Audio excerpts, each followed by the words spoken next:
So hi guys, welcome to my YouTube channel. Guys, आज की इस वीडियो में हम बात करेंगे कि आपका एग्जाम फरवरी में है, तो आज से आपको ऐसे पढ़ना है। 101% मैं पूरे दावे के साथ कर सकता हूं कि पक्का आपका 95% मार्क्स स्कोर करने से कोई भी नहीं रोक सकता।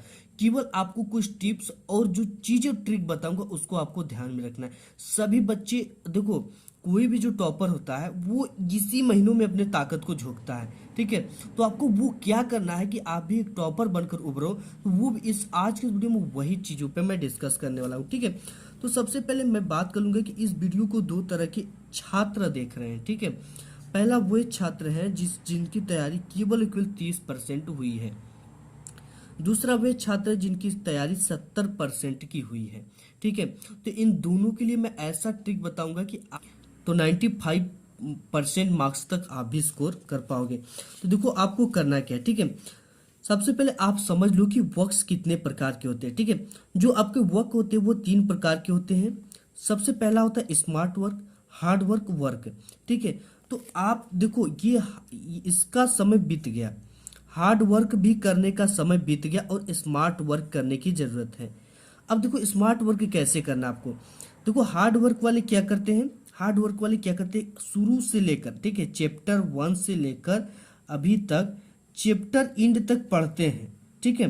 बिल्कुल इंड चैप्टर तक पढ़ते हैं और जैसे ये इंड चैप्टर समाप्त होता है वैसे ही इनका क्या आ जाता है, एग्जाम आ जाता है।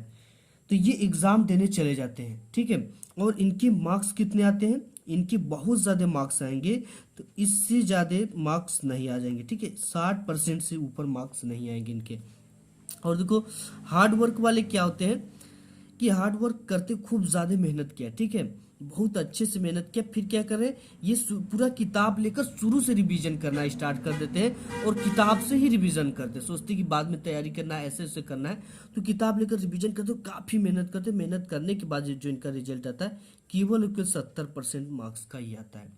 और स्मार्ट वर्क क्या है कि आपने जितना भी पढ़ा, ठीक है, जितना भी आपने पढ़ लिया उसकी बात छोड़ दो आप, या आप बिल्कुल नहीं पढ़े हो, ठीक है, बिल्कुल नहीं पढ़े हो, तो आपको क्या करना है कि इस जो भी इंपॉर्टेंट क्वेश्चन है जो कि बोर्ड एग्जाम में हर साल पूछे जाते हैं उनको आपको केवल पढ़ना है और उसको ट्रिक से पढ़ना है। और ये भी देखना है कि अगर कोई भी क्वेश्चन बोर्ड एग्जाम में नहीं आते तो उसको किस ट्रिक से लिखे, कौन से तरीके को लगाएं कि उस पर टीचर पूरा का पूरा मार्क्स दे दे, ठीक है। यानी टीचर को किस तरह से हम ठग पाए, ये चीजें मैं आपको बताऊंगा। और कई वीडियो ऐसी हमारे चैनल पे अवेलेबल, आप वहां से जाकर देखकर बिल्कुल अच्छी नॉलेज प्राप्त कर सकते हो, ठीक है। क्योंकि आज का ये वीडियो दूसरे टॉपिक का है तो इस पे मैं ज्यादा नहीं फोकस करूंगा। तो आपको स्मार्ट वर्क करने की जरूरत है। तो स्मार्ट वर्क आपको कितने परसेंट लाएगा, 90%, 95% तक आप ला सकते हो।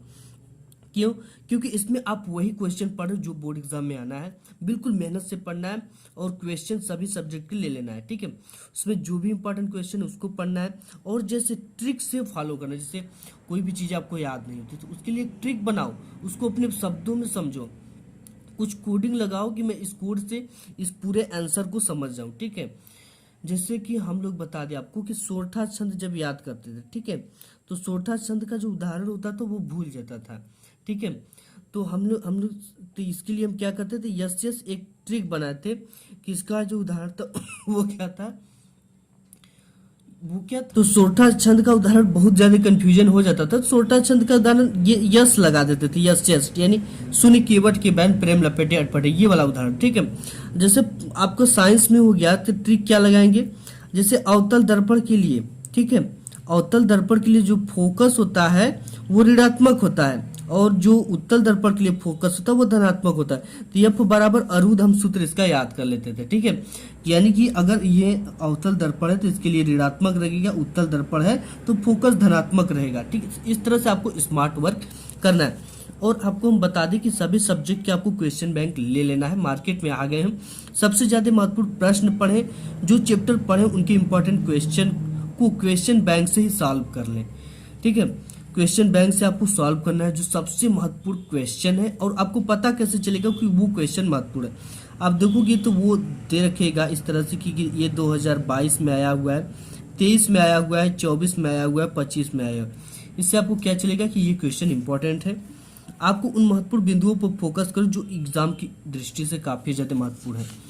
तो आपको इन सब बिंदुओं को ख्याल रखना है और आपको कम से कम 3 year old model paper solve करना है।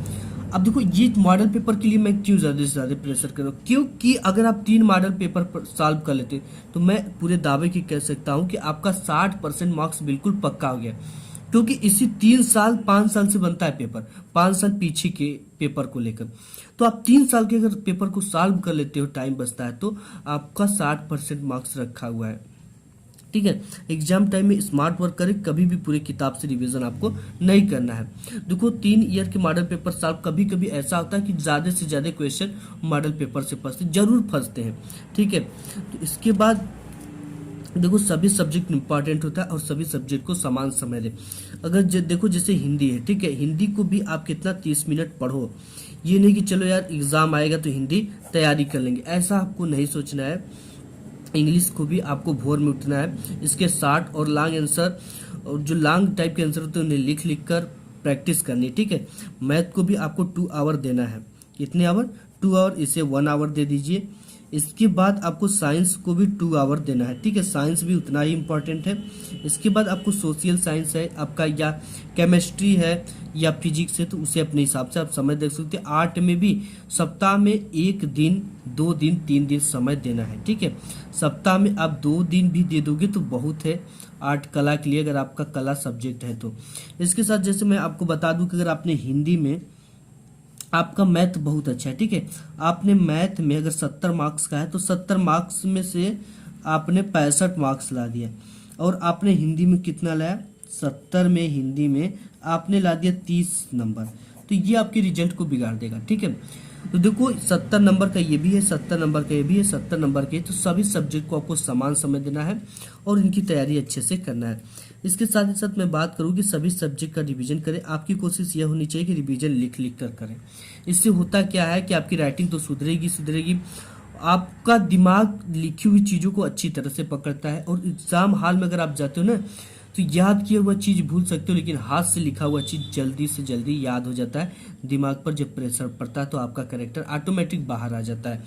तो इस सब चीज़ का आपको प्रैक्टिस करना है, और क्वेश्चन पेपर के सभी प्रश्न को आपको हल करने की कोशिश करना है, चाहे वो कोई भी क्वेश्चन आ जाए। आपको अपने से बनाकर या उस चैप्टर से रिलेटेड कुछ भी लिखना है, लेकिन आपको लिखना है। तो इस आज की वीडियो में बस इतना है। मिलूंगा नेक्स्ट वीडियो में, तब तक के लिए धन्यवाद।